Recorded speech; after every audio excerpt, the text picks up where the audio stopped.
Join Gator great Shane Matthews every weekday as he brings you all you need to know about your Florida Gators, including news, analysis, and opinions with some of the biggest names in sports. Find us on Spotify, Apple Podcasts, Google Podcasts, or wherever you listen to your favorite podcast. Or watch us live at 8 a.m. on Facebook, YouTube, and Twitter.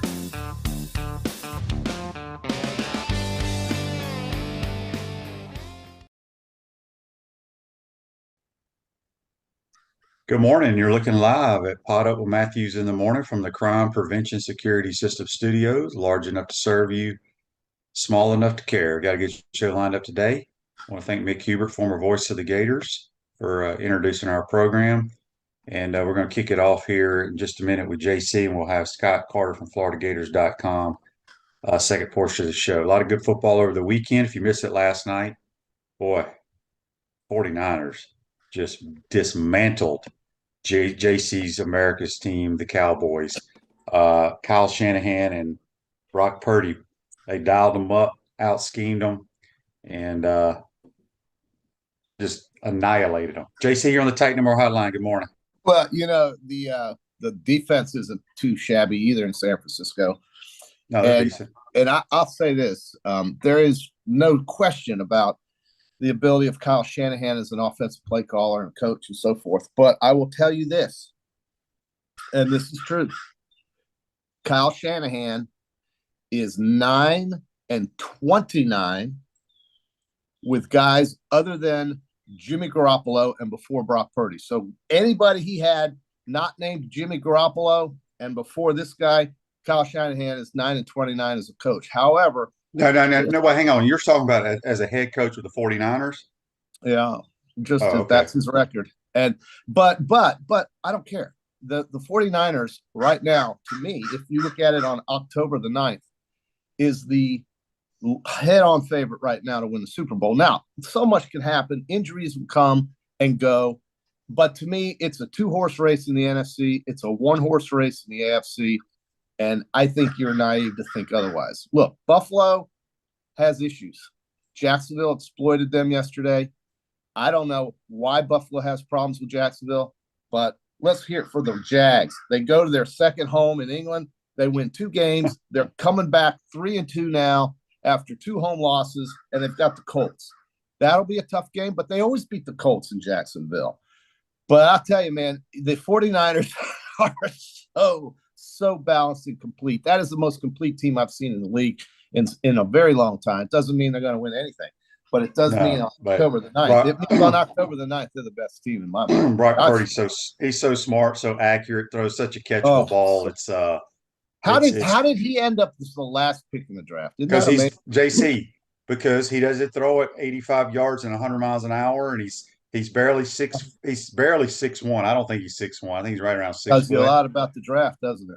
Yeah, well, it tells you measurables mean absolutely damn nothing. Well, but look at the quarterbacks taken in the first round. Mac Jones was taken. CJ, all these guys were taken the year he was drafted before him, and none of them are a factor right now. He is the guy in that draft that is making everybody look foolish, except I guess the 49ers who just took him. All right, we got a bunch of Facebooks and YouTubes. Yeah. 31M Burr on YouTube, brought to you by Quality Plumbing, says, Shane, how would you coach Trevor to avoid fumbling the football? Who's Trevor? ETN. He didn't even play, and he hasn't fumbled. I don't know who. Well, is he talking about Trevor Lawrence then? I don't know. I didn't watch any of their game. I was playing golf. Well, Trevor Etienne plays for Florida. His brother Travis plays for Jacksonville. He's pretty good. Well, I know all that. Yeah. So I guess I don't know, unless he's talking about Trevor Lawrence. I don't know. Yeah, I don't know. Joseph says, QB, no penalties for too many guys on the field or 2 guys with the same number. Baby steps for making improvements. Yeah, I mentioned on the broadcast, Sharif Denson changed his number from number 0 to number 4, probably due to us not having to put down changing jerseys and all that stuff on the sideline. So, yeah. I guess Trevor Lawrence fumbled. I don't know. I didn't watch any of it. I saw the only NFL I saw yesterday was the very end of the very end of the Chiefs game in the first half of the 49ers. So they say Trevor Lawrence fumbled twice in the red zone. Look, Okay, he's a good player. You're gonna look, fumble. look, they beat the Bills. They won Yeah. 25-20, and they were dominating the game. They beat Buffalo, handed it to them. They're coming home to play the Colts. They're 3-2. And that division is looking. It's theirs to win if they want it. We'll see. Yeah, we got some Facebook here lives about Anthony getting hurt. I didn't see what happened.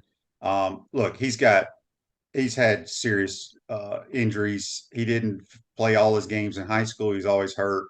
He was hurt with the Gators. Some people are just injury prone, and I'm afraid he's going to be that guy.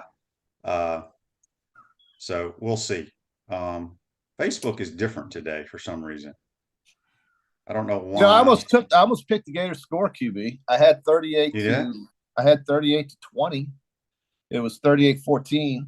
And by the way, if you like winning, go with JC, 9-4 this past week. QB, I guess 7-6. What games did I thought I had a great week. I didn't write them down. You did not win Colorado, JC. You're right. I lost that one. That was one of my 4 losses. So give me my losses then. You lost Florida State, Washington State, Texas A&M. I didn't take Washington State. I took UCLA. You got one. I got Washington State written down here. That's wrong. You should. Okay, well, we'll check the tape. But either way, I got you took Texas A&M. Great pick. You took Missouri. You took Buffalo, and you took the New York Giants plus the points. I mean, I don't know what they barely covered, by the way, 15. But I mean, my God. So we'll see. Either you're 7-6 or 8-5. Yeah, I could care less. I played good golf. You could care less. You could care less because you're 28-41. That's why you could care less. I don't blame you. What are you? 40-29. It doesn't matter. You're selling your house because you lost your 2 big sleeper locks of the year, so it doesn't matter. Okay, thank you for that reminder. All right, Wes on Facebook Live, brought to you by Mel Law, says, Shane, we have an 80s pale offense. Play for third and throw the ball sideways. That's Billy's offense. So, look, here's the thing, guys. They're playing South Carolina. Gamecocks had a week off, and they need to win a road game. Simple as that. I'm not believing nothing. I'm not going to believe anything. I'm not going to believe a thing till I see them win a game on the road. I don't want to hear anything. All I can tell you is that they beat a team that shouldn't even be in the SEC this weekend. Good homecoming win, 38 points, fun day at the Swamp. Great. Go beat South Carolina. Let's see if they can win a road game. If you think it's going to be an easy roll through in Columbia, I think you're naive as hell. But I hope that. Well, I don't know. I've been hearing you tell me that South Carolina is terrible, and that. Well, okay. So the facts are the facts. South Carolina has a losing record right now. South Carolina has a worse record under Shane Beamer at this time than they had under Will Muschamp. Those are facts. I do not think they're very good. Does that mean we're going to win? No, because we can't win games on the road. I said on the radio broadcast the other night, they were talking about what do we need to do to change up our road woes. We travel, we do everything just like every other team in America. I said, bring your own damn pillows on the plane and sleep with your pillows. Maybe that will help. Well, it's a 3:30 game, so it won't be that big a deal as far as sleeping goes. But look, Florida. Sleeping, it has nothing to do with it. We've won 1 game under Billy on the road. We've lost 1 game at home under Billy on. So let's see if they can win a home. Let's see if they can win a road game against your Gamecocks. So 31 Ember says, seeing Kentucky get blown out makes me feel really bad about this Gator team and how far they are from being good. Look, you can't compare games. Look, everybody knows Georgia's the best team in America. Okay. Georgia made a statement the other night. They were not going to you're not going to run the football on Georgia. Okay. You're not. And Devin Leary was awful. Even Mark Stoops came out in his press conference and bashed him, which I've never seen a coach do that. I'm telling you, you can beat Georgia by throwing the ball and throwing. Well, you can beat Kentucky by throwing the football. That's what I kept saying during the broadcast. Wow. How much daring us to throw it? I mean, is that wow? And you don't even make $7.5 billion, and you know that. It's incredible. But because I think I got really excited the other night. We still didn't go 4 wides, by the way. He's not watching. He's not watching the podcast, dude. What's the problem? He's not. And I'm getting texts during the broadcast. We just went 4 wides on that. I was like, no, we didn't. It's not 4 people standing out wide. It's 4 actual dudes with single digits that in the program says wide receiver. Okay. But the 2 most explosive runs of the night were by Trey Webb. And you know why? You know why, JC? Tell me why. The personnel that was in the game. We had Ricky Pearsall, Trey Wilson, and Andy Jean at the 3 wide receivers, with number 8, Arliss Boardingham, who had a tremendous game, who's a hybrid type tight end who can run at the tight end. Mm-hmm. That was the only 2 plays that those 4 guys were in that personnel grouping. And the reason, in my opinion, that we gashed them in the run game there is because they were worried about the speed on the outside, because those 3 dudes can go. Yeah. So moving forward, since we can't get 4 wides in the game, I'm perfectly fine with Arliss Boardingham, Trey Wilson, Andy Jean, and Ricky Pearsall. Play them until they need oxygen. Definitely play Trey Wilson. If you don't play Trey Wilson, that's malpractice. And to me, he is the biggest threat we have out there, along with, I guess, Pearsall. But you're right. I totally agree. I mean, you got to show you got to bring your best and fastest out there. That's what the Dolphins do. All right. Jim says on YouTube, brought to you by Quality Plum. I know Mertz hasn't hit any deep routes yet. He has, but hopefully that changes. Here's the thing. He missed an inside fade to Ricky Pearsall by literally a yard. Yeah. If you watch football, you're not going to hit all your deep throws. Nobody does. Well, I think I saw a couple of dudes making $25 million a year miss deep balls the other day. You have to throw 5 to 8 of them, and you want to hit 2 or 3 of them. So this nonsense about him not being able to complete deep balls is just total nonsense. You know, when you only throw 2 or 3 a game, you're probably not going to hit them, because you have to continue doing stuff to have a higher percentage. I don't know if that made any sense. Listen, he has been a joy to watch.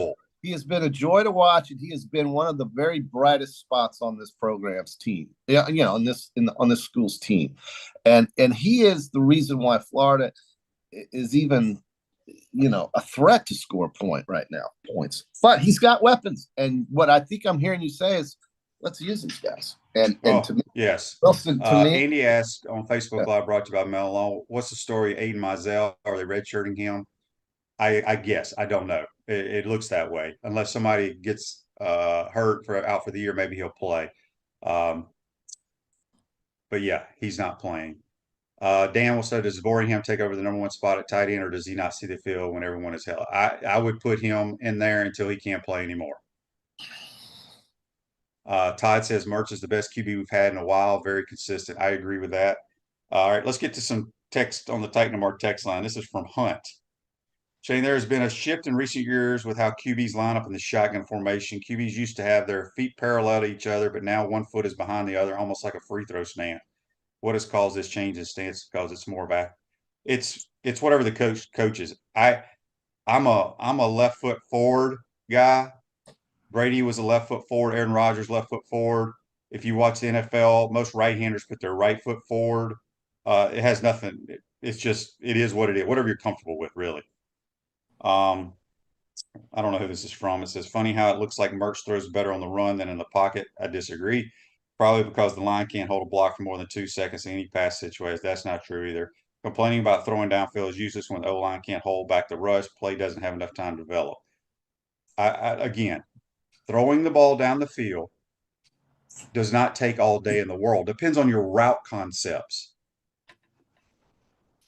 Shane, which Gators team shows up this week? They don't play well on the road. Well, I wish I had the answer. I said, everybody bring their own pillows. Maybe that will help. LSU hired ex-coach Pete Jenkins, number 82-year-old, as a consultant.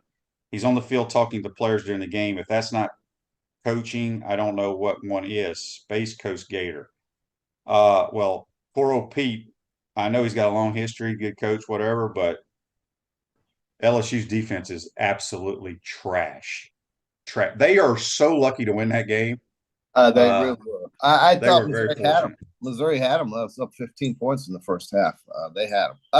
But listen, I mean, the West, I think we know who's going to win the West. It's going to be Alabama and Georgia are going to go back to Atlanta for the last time. Yeah, I think we know who's going to win the East. You know, I hate to be premature, but Alabama's toughest games are at home now. Their toughest game just happened this weekend. Kid played great in the All right. second half. They dominated the game. So, listen, I mean, According to SEC is PFF, Mert's clear. average depth of target this week was 2 yards. That seems low. That's very low. But guys, look, I don't know how else to. I mean, I don't know what else to say. What are you getting so frustrated about? I'm not because people see the problem with Twitter and stuff. They do all these analytical, statistical data that really means nothing. I have zero problem with us throwing wide receiver screens. You know why? That's a run to me. That is not a pass play. That is a run. So maybe fans need to think of any time you throw a wide receiver screen. Last time I checked, I saw when I got home from golf, I saw Patrick Mahomes throw like 3 wide receiver screens in like 6 plays. Okay. All right. That is a run play for play callers. I mean, so people maybe need to think of that. That is a run play. Okay. So Anthony Richardson, by the way, Anthony Richardson is out for a month. He's got an AC joint sprain. So we're not going to see Anthony for a month. His Gardner Minshew's team, Jags, killed Colts. Gardner's pretty good, man. Oh, yes. No, this is his best kind of backup you'd ever want. I think Dallas needs a backup. That guy could. So the Cowboys are lining up last night. They've got Brandon Cooks on a linebacker. He doesn't even see it at the line of scrimmage. Brandon Cooks is 5 yards behind the linebacker, and Dak throws it out of bounds. I mean, it's just that kind of crap. I can't take it, man, especially with a guy making $40 million a year. It's just embarrassing. He plays well. You want to talk about bad quarterback play? Let's give Graham a break, and let's talk about how lousy Dak Prescott is right now. Okay. So hang on. Let me just respond. He says Michael Penix's average depth is 11. Okay, it's a different offense. If you don't see what Billy, and he's coached now 19 games, I think, you're just beating your head against the wall. Accept what it is. Accept that our guy's doing what he's asked to do, and he's damn good at it. Yeah. And just hopefully we can run block because the whole offense is based off the run game. All right, we had a couple of Facebook Lives wanting to talk about the Miami Hurricanes. Well, listen, I've got to tell you, Mario Cristobal, he's big, brash, big offensive lineman, great, tough guy, but he's lacking above the next skills. And when you have a coach that cannot figure out how to close a game by simply handing a football off, and granted, listen, they didn't play well against Georgia Tech, so that's the kind of game you want to just get out of there with a win and then hope for the best. But I got a little thing for you, all Miami fans, this right here, right? Mario Cristobal has now lost 2 games, 2, not 1, but 2, as head coach because he refused to take a knee and resulted in a game-losing fumble. The first one was in 2018 when he was the Oregon head coach against Stanford on second, and the second was Saturday night against Georgia Tech. How do you not take a knee? I don't know. I guess the guy just isn't that smart. But he lost the game for that team, and that team wasn't ready to play Georgia Tech. Okay, here's a great stat for Bowling Green the week before. So Georgia Tech was a 20-point favorite against Bowling Green and lost the game. They were a 20-point or more underdog to Miami and won the game. Won the game on a last-second play. Listen, great for Georgia Tech. Miami just dumb. They're just dumb. And Alabama was showing me a lot of dumbness as well. When you have a guy that blocks a field goal running to the end zone, and 20 yards behind the guy who's going in the end zone decides to illegally block somebody from behind. Now, Kimmy, why do we see so many dumb things happen on the football field when it's just so obvious?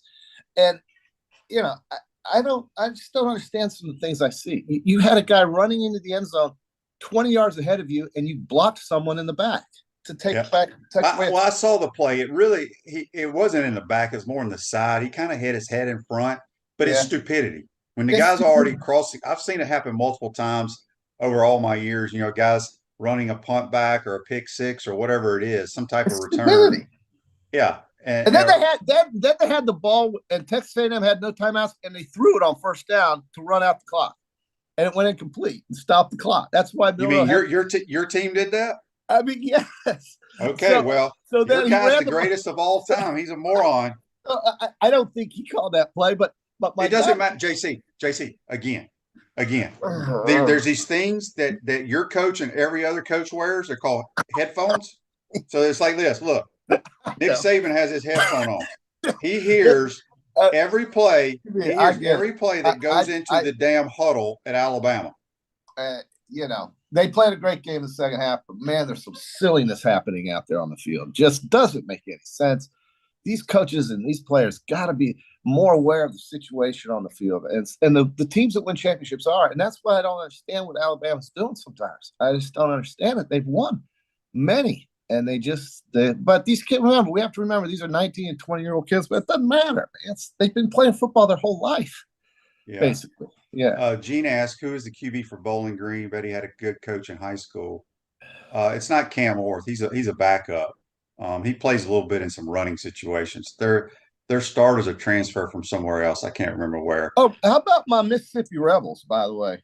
They just keep winning. You don't seem to care, and you're a Mississippi guy. Well, let me tell you something. I love Ole Miss. I still don't think Ole Miss is very good, JC. Arkansas is so dreadful trying to throw the football. And even, I think KJ Jefferson's had a huge career, and I know he's been banged up. But anytime they call a run for him, I swear it looks like somebody with a piano on their back trying to run. He's so damn slow. No, it's just no imagination whatsoever. But Mississippi is 5-1, and by the way, finished second in the West last year, I think, or third. But maybe it was the year before. I don't know. But Lane's won some big ones now. I mean, you can't say he hasn't won a big game now. They beat LSU, beating Arkansas. They've beaten Arkansas before. Arkansas is 2-4, JC. They are, yeah, and they're going to lose it this week. Yeah, they probably are. Yeah, man, I just think that the Aggie, the Aggie land, this right here, when they do this and they do that, they focus too much on that and they forget to win important games. They are 2-10 against Alabama since joining the SEC, and Georgia still hasn't shown up in College Station, by the way, just in case you're wondering. But they're going. I saw where A&M. I think the CBS team is A&M at Tennessee. Has A&M ever played at Tennessee? Not that I can recall. Maybe they have. I don't remember it though. But A&M Tennessee's 3:30. That's I'll watch that for sure. Oh, hey, Georgia's got a tough road game this weekend. By the way, just so you know, that Georgia football schedule. They travel to Vandy. Oh, that's on CBS, the noon game. I guess. Georgia, what a schedule. But hey, listen, I'm not dismissing Georgia. Carson Beck is starting to figure it out. And Carson, I'll be damned. I'm telling you, you can throw all over the Kentucky Wildcats, and he did. He hasn't been touched in 5-6 games. I mean, they haven't even touched the guy. Nobody's even touched him. I mean, he hasn't even been touched by a defensive player. Jim says on Facebook, this is YouTube, brought to you by Quality Plumbing. South Carolina's rested and at home. Do we get some of our guys back for this game? Don't see an easy game rest of the year. I don't know who's coming back. I'll tell you, though, Jake Slaughter's playing good football. I don't even know if Kingsley's healthy, if they'll put him in above Jake the way he's playing. So we'll see. I bet Trevor Etienne plays this week. Yes. They really need him to play. He's got to play. He's got to play. He's got to play.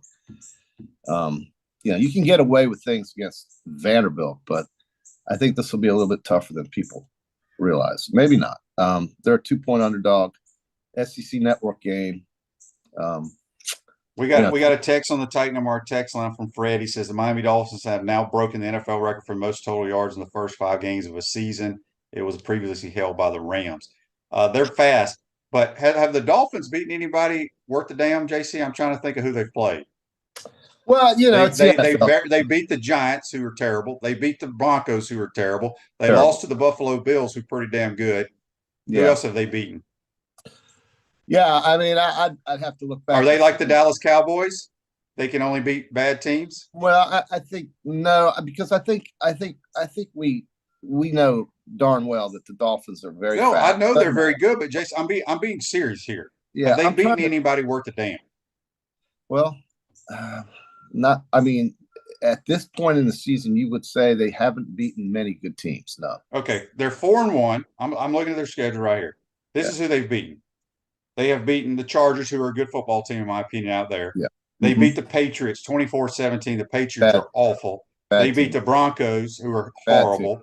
They lost to Buffalo, who's very good, and they beat a terrible New York Giants team. And now they play the Panthers this week. Awful. Yeah, right. Yeah, take the over and just collect. But yeah, no, yeah. I mean, I get it. Although this game went under. You know that? Did it? This week's game went under, so you would have lost, JC. You would have lost another house. Well, I don't know why you're laughing at me, dude. I went 9-4. I'm not laughing. I'm just telling you. You just said take the over and collect your money, but you would have lost it. Well, Miami, Jacksonville, San Francisco. Those were 3 winners. And it's not that hard. Radware is a family-owned business that prides itself in excellent customer service while providing quality and affordable promotional products and customized apparel. Speak with JC on the Titan MR hotline for a few more minutes. We'll get to Scott Carr to get all his thoughts from the locker room and all that press conference and all that stuff. Yeah. What? No, go ahead. I'm sorry. North Florida Bear on YouTube, brought to you by Quality Pump, says, did we just bring in this tight end? He was dominant against Vandy. I know it was Vandy, but where is he? He's played a little bit all season. We've had rotating tight ends due to injuries and other things all year long, but he's the most athletic tight end that we have. He was hurt a lot last year. I think he played in the bowl game, if I'm not mistaken. But Dan says, oh yes, and we talked about this on the broadcast, Dan. Vanderbilt's punter set the all-time yardage for punting. Vandy hopes as a trophy for that to put in their baseball and bowling trophy. JC, he has punted for over almost like 12,000 yards in his career. He'd be like the all-time leading passer at Florida. Yes, right. Well, I mean,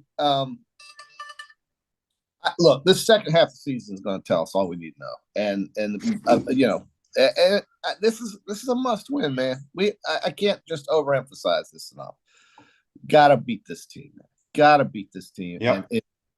And I think, you know, get the week off. Hope some Georgia Bulldogs get banged up in their war against Vanderbilt, and you know, maybe we'll see. But I'm not going to get suckered in again until I see it on the field, man. I'm sorry. You can analyze all you want, talk to all the great analyzers out there. I got to see it on the field. I got to see these guys win a game on the Well, I don't think anybody. I think nobody's excited until they start winning some games. But I was very, very excited that we put 1, 3, and 6 on the field together with number 8. Yeah. Well, Wilson's my guy. If he's not on the field for the majority of the game, and then another one of my favorite plays was going to the south end zone. We were in a 2 tight end set, one left, one right, 2 receivers, squeeze condensed formation. We ran double smash, which is the tight ends both run corners, or the guys with their hand on the ground ran corners, or the inside receivers, I should say, ran corners. And then the outside guys run flats. Mertz takes the snap, comes back, corner's not open, throws the flat route. Boardingham catches it for about a 9-yard gain. That's a damn good football play. He didn't throw it down the field because it was covered, people. But it was one of my favorite plays that we've had from a design standpoint all year long. Nobody else would get excited about that but me, but I liked it. Well, I'm for it. I mean, Boardingham, huh? So that's just going to be our guy now. This is our new guy, Boardingham, Arliss. Well, he's the tight end, JC. Yeah, I mean, where's number 8? You got to have a tight end in this offense, evidently.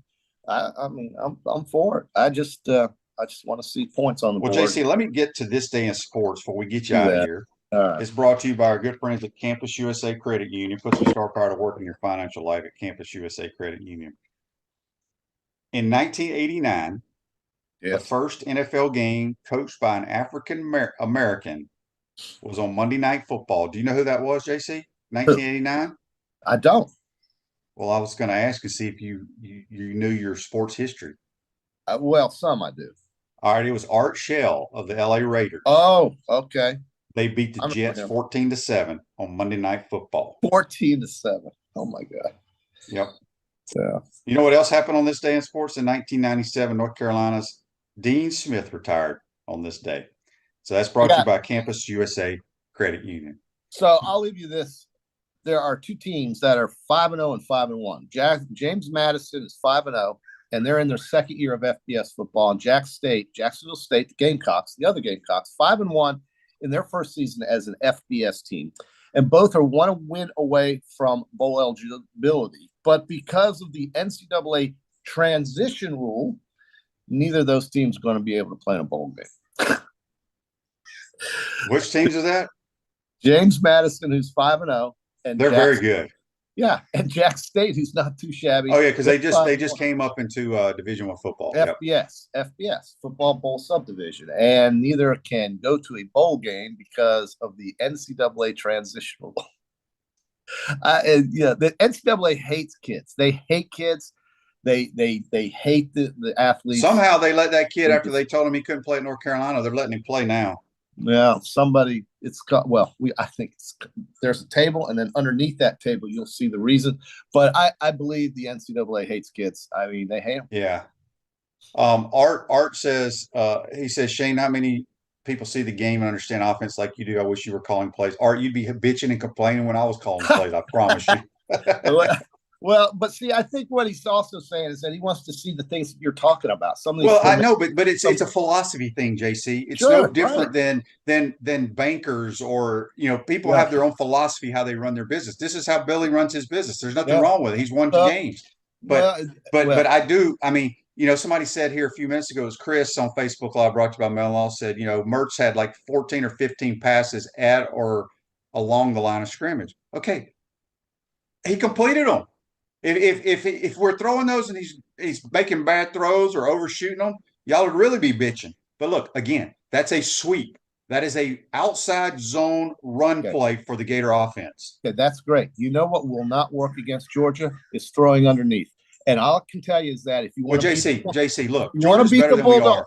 If you want to beat the Bulldogs like Ohio State could have and should have and probably really did, if their kicker wasn't so lousy, if you want to beat the Bulldogs, like Alabama did with J-Mo and Mechie, you get the ball down the field. That's how you beat Georgia. You cannot play underneath, and that's what Billy's going to try to do, and Georgia's going to win by 3 touchdowns. So I don't want to hear about all the anger and all the it's coming unless he changes things. And all right, so when we wait on Scott, you're going to beat him underneath. It's boring. Okay, but again, I saw somebody, or I was on a show. Who was I on a show with?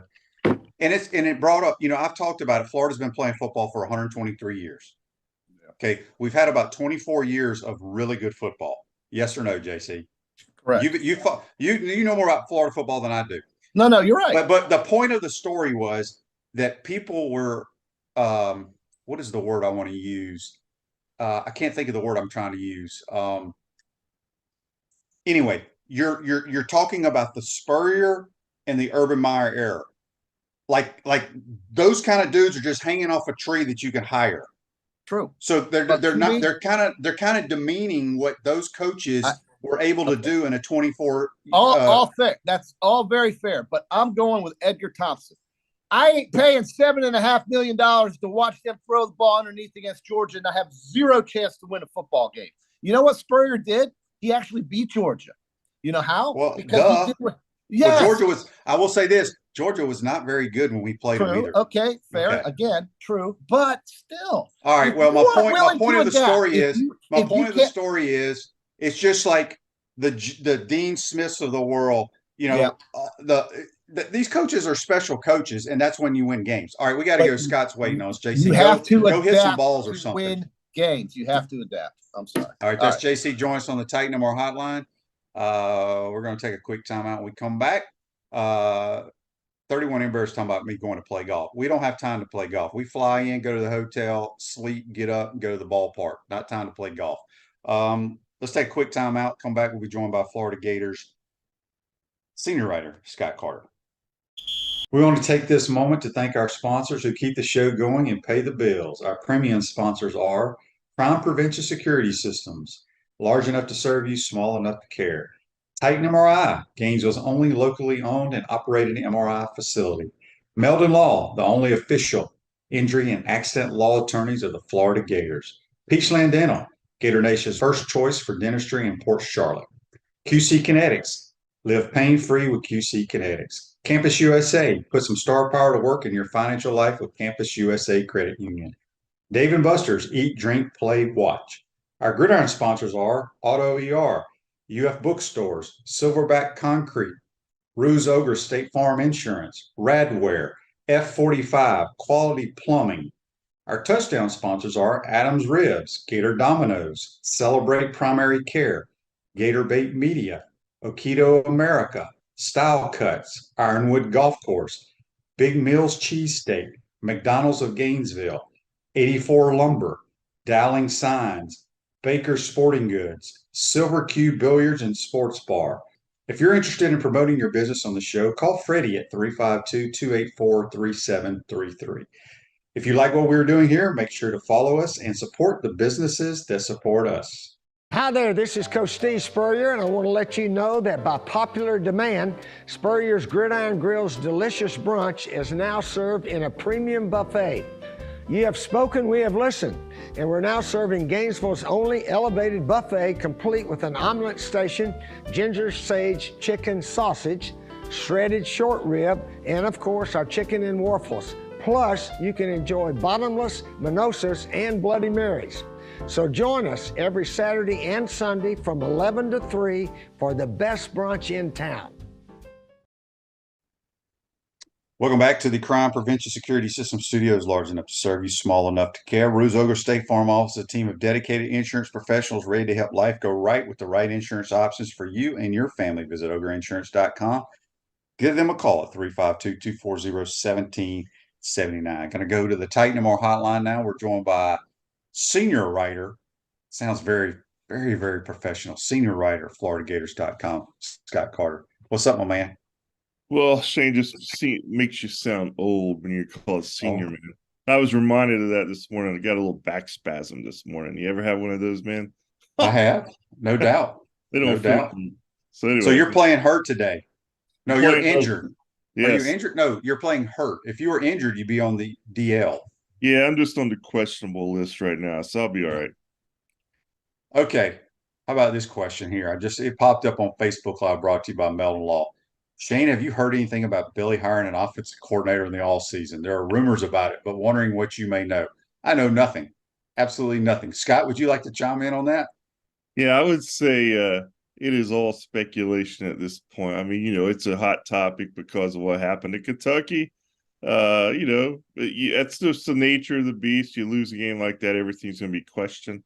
Billy Napier addressed it, said he's still calling plays. So until he is not calling plays, he's the offensive coordinator. Now, is that something that, a coach will do occasionally, depending on how this season plays out? Sure. I mean, but it's obvious that, he enjoys calling plays. That's his plan, to call plays. But if he'll reassess. And I've always said this, Shane, the great coaches, the Sabans, the Belichicks, all those guys, they adapt and evolve, right? I mean, so if Billy Napier, thinks that he would be better served by hiring an offensive coordinator and with all the other stuff on his plate, he'll do that. But as far as right now, is Billy Napier this morning making calls over to Hebner Training Center about future offensive coordinators? No. Jim on YouTube, brought to you by Quality Plum, says, are we going after Elijah Rushing since he decommitted? We've been after Elijah Rushing. His dad played here when I played, was a tight end. He was committed to Arizona, decommitted, I saw on Twitter. If I were to put some money on that, and I know nothing, we had George, his dad, on my show last summer. I would say Oregon Ducks would be my guess. Scott, I know you don't really follow recruiting, but you got any comments on that? Yeah, I mean, other than just to be nice, to see some of those guys come to Florida. And, I always like those legacy players if they're good players. So, but yeah, I don't know. I don't know enough, to be honest, to give you a educated opinion on that. It sounds like you know more than me if you had his father on your show already. So, well, that was in the summertime, maybe it was last summer. I don't remember, but George was a tight end under Coach Spurrier. Text on the Titan More text line from Greg in Fort Myers for you, Scott. He says, can you ask Scott what is preventing Aiden Mizell from seeing the field? Well, I think it's just some other guys ahead of him. And, it's at practice, that's where the playing time is usually determined. I don't know. I haven't talked to any coaches specifically about Aiden, where he is in his development lately. Obviously, they see some other options there that are ahead of him. I think Andy Jean's starting to get some more reps. Obviously, with Eugene Wilson healthy, We saw what he can do in the last game. I think the tight end position is always going to be at least what we've seen of Billy Napier's offense so far. It's important. So Arliss Boardingham had his career game against Vanderbilt. Pearsall's kind of the go-to guy. So I just think there's a lot of options there, Shane. And, Aiden Mizell, he's the guy who got a lot of pub over the summer because he's supposedly the guy who can stretch the field, the breakaway speed. And quite frankly, we haven't seen a lot of that in Billy Napier's offense yet. So, maybe we'll see Aiden Mizell down the road. But as far as injury or anything like that, there's nothing I'm aware of that's holding him back. Yeah, and somebody mentioned earlier he may get redshirted now. We'll see. Scott, so I got excited in the booth because I know you've heard me talk about four wides.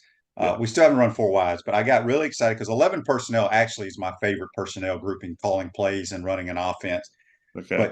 But our two most explosive plays the other night in the run game were Trey Webb's runs going towards the north end zone, that one back-to-back series or plays.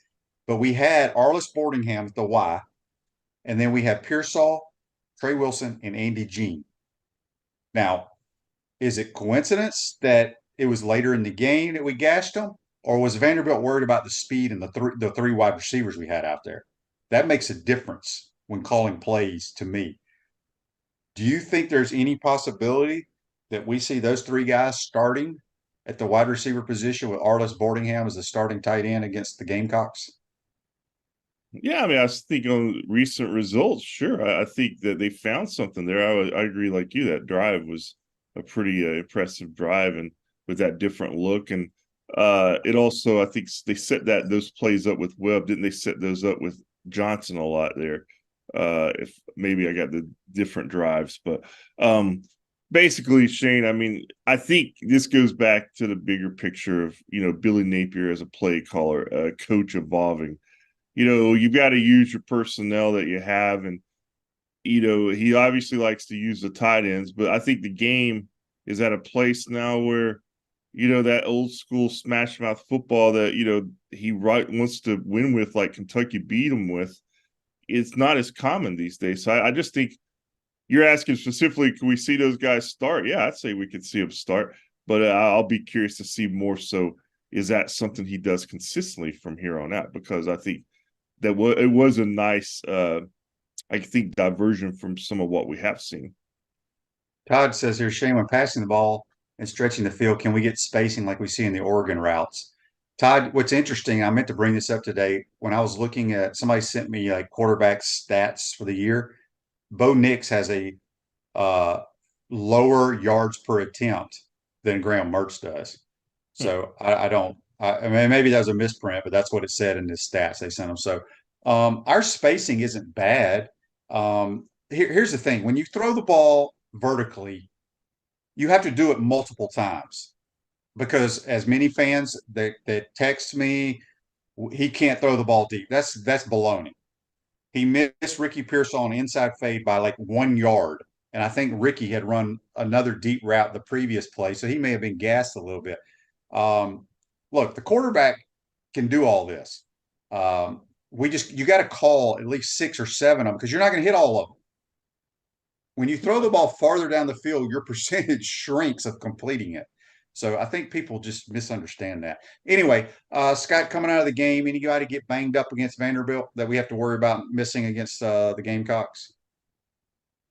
Not anyone off the top of my head. I mean, I'm more interested to see who they might get back with Etienne and Barber, obviously, the two big ones. Castell was back out there after getting banged up in Kentucky. So, but I don't recall anything specific to injuries after the game. And of course, we'll find out more if there is somebody banged up. Billy, I'm sure we'll be asked about that later this morning. But no, nothing. I mean, Mertz got hit some, obviously. He's shown me his toughness, and going back to the completions. I mean, I looked again I was looking at the game book before I came into your show, and I mean, 30 of 36, man, that's hard to do for any quarterback. That's hard to do on air, and I don't care if you're throwing swing. And honestly, I think there were about 3 balls in there that were dropped by the running backs. Yeah. So, I mean, they're doing what they need to do in the passing game. I mean, I get the fans love the long ball. Heck, I love the long ball too. But when you're 30 for 36 and you're passing for, what was it, 495 total offense, 280 through the air, 215 on the ground, that is the kind of balanced offense that is going to win you a lot of games. Yep. There was a Facebook Live here. Let me see. I can't pull it up. I don't know what's going on with Facebook, but basically it was, I think from Joseph said, he was asking, why does Billy line up the tight end out wide, then he motions or shifts into like the wing position and we run the football? Well, I don't know why he's doing it, but this is why I would do that. You get to see, okay, is it man coverage? If a linebacker or safety lines up on that guy, you know it's man. He motions him down. Now you know it's definitely man. He's talking about it brings another guy in the box. It does, but you can also counteract that by having pass routes off of it. You know, Billy does do a good job getting the ball to the tight end on the split zone action where I call it a slide route where the tight end slides behind the line of scrimmage to the flat. I mean, we completed a ton of that the other night. And that play is almost impossible to stop nowadays. Everybody in America runs it. Well, I mean, yeah, it's he's got, I mean, he uses motion a lot, obviously, about more than any team in the country right now. I think they use motion. So there's some pluses and minuses to all that, obviously, but it looked a lot, it looked a lot better against Vanderbilt than it did against Kentucky. So now they got some momentum, and let's see what happens. Yeah, Natasha very well said here on YouTube, brought to you by Quality Plumbing. If Napier doesn't call long passes, Mertz can't throw long passes. And then when he does and we miss them, he can't complete them. Again, if people would go back and watch the guys that make $25 to $30 million that played yesterday, they miss balls that throw down the field. It's just you're not going to hit them all. So, Scott, moving forward, I was joking around because once the game got out of hand, Tate, myself, and Sean were talking, what do we have to do to get over this hump of winning games on the road? And I was jokingly, because Sean was asking, you know, would you change the way? There's a couple of things I would change because when we play with Coach Spurrier, and I hate going back to that, but it's just what we did in college. Yeah, we would fly to the opposing team or to the other city, bus to the stadium, put on shorts, and go out and goof around. I would go kick field goals. The offensive lineman would go play a little two-hand touch flag football game where you can't run. They had to shuffle real fast. Yeah. It was just more just get away, relax, and have some fun. Then we'd go to the hotel, eat, go to a movie, then come back, have a quick meeting, and go to bed. I also said bring our own pillows. Maybe that will help.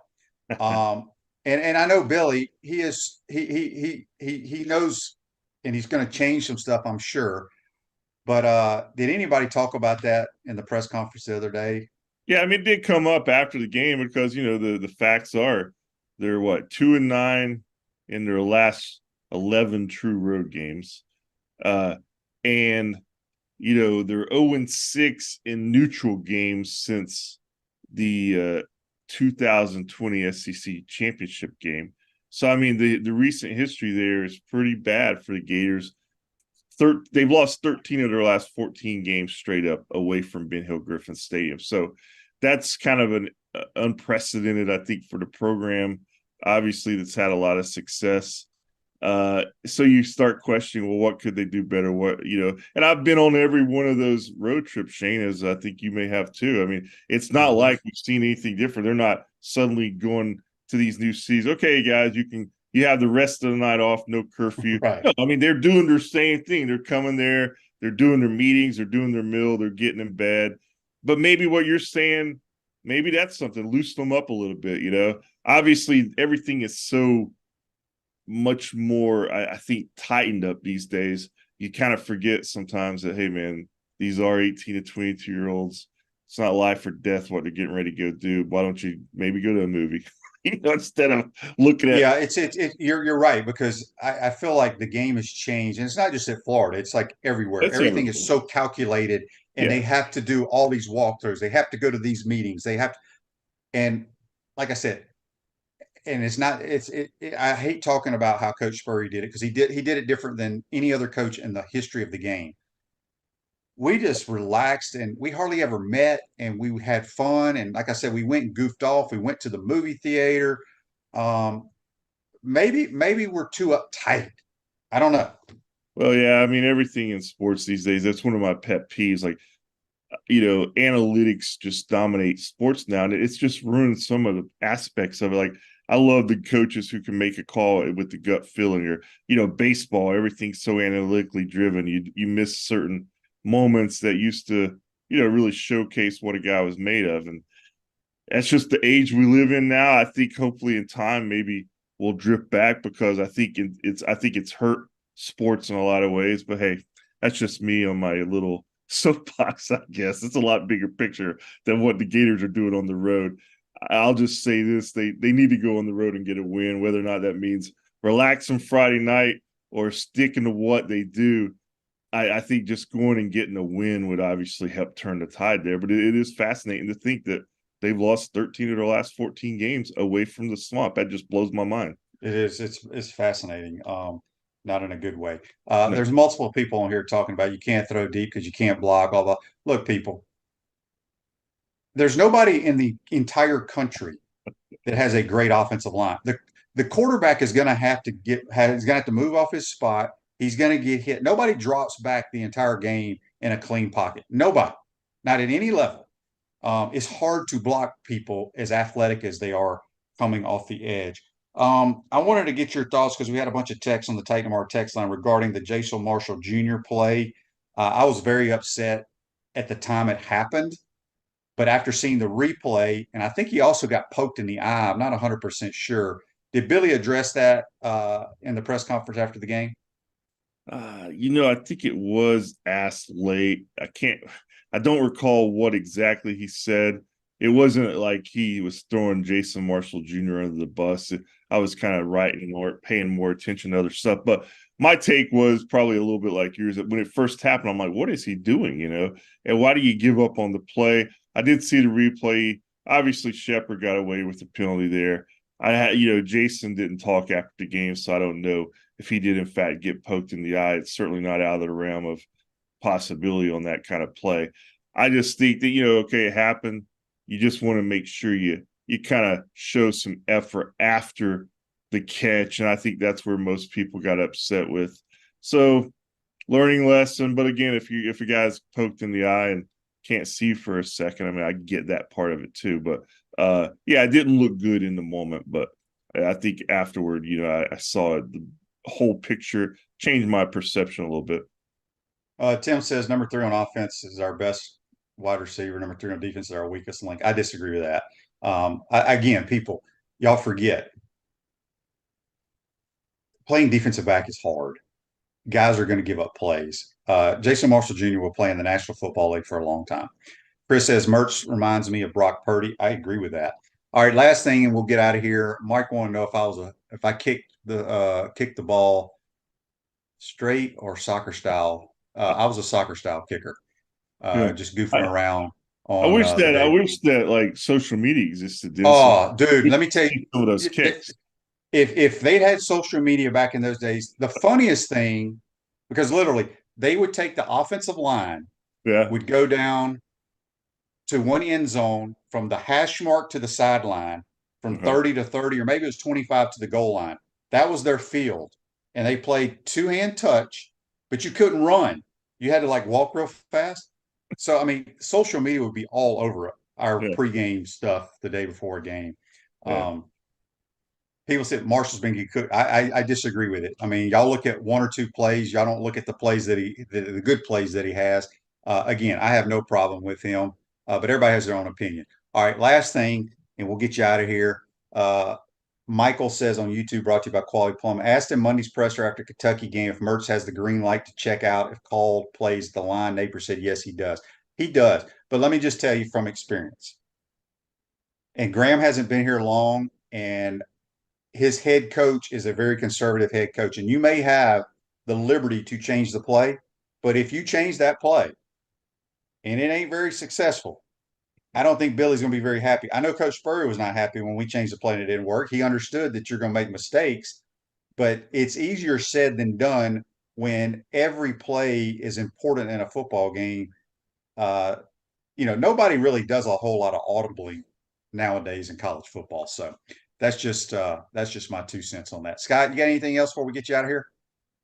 No, I mean, I think just going up to South Carolina, the thing that kind of resonates with me right now, I mean, you know, they're in a good opportunity. As bad as last week was, the tone around the building, you know, they're 4-2, 2-1 in the league. And if they can somehow find a way to get a road win, you're sitting at 5-2 going into the Georgia game. And quite frankly, if someone had asked me before the season, would you take 5-2 heading into Georgia? I would say, yeah. I mean, that's just my take. So, you know, I think every game is going to be important, Shane. We all know that. But I do think in the big picture, this is another important game to tell us where the Gators currently are. So we'll see. We'll see on Saturday. Huge game. Andy said here, thoughts and prayers out to Alex Anzalone's family, who's in Israel right now. No doubt about it. That whole mess is terrible. Scott, good stuff as always, buddy. We'll see you on the plane, my man. All right. Thanks, Shane. Take care, buddy. Silverback Concrete's a family-led team of heavy concrete specialists that build commercial structure with unrivaled quality. Silverback Concrete, you stand on it, we stand by it. I want to thank JC and Scott Carter for joining us on the Titan Tomorrow Hotline. Have a great day, folks. We'll see you here tomorrow.